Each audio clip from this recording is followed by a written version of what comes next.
सम्पूर्ण नमस्कार। म नेता न्यौपाने। साउदी अरेबियाको अल-कासिम क्षेत्रमा रहनुहुने नेपाली दाजुभाइहरूको लागि चाहिँ अहिले एकदम खुसीको खबर लिएर आएको छु।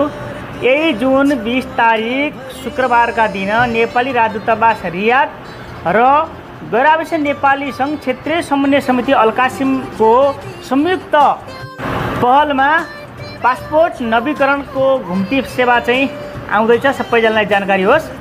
त्यसको लागि चाहिँ अल-कासिम बुरेदामा रहेको होटल एभरेस्टले चाहिँ सम्पूर्ण नेपाली दाजुभाइहरूको जसको पासपोर्ट सिद्धिएको छ उहाँहरूको फारम चाहिँ निशुल्क भर्ने चाहिँ सबैमा जानकारी गराउँछौँ।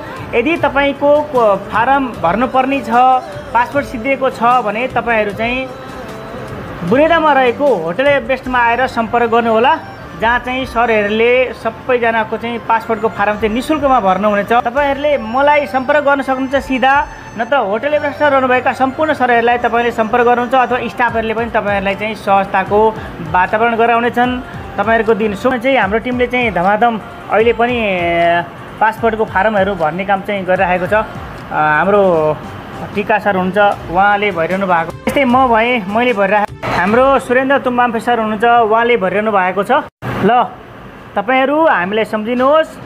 हामीले निशुल्क रूपमा फारम भरेर 20 तारिक जुनमा हुन गएको कासिमको पासपोर्ट नवीकरण सेवाको लागि चाहिँ एकदम खुसीको खबर लिएर आएका छौँ।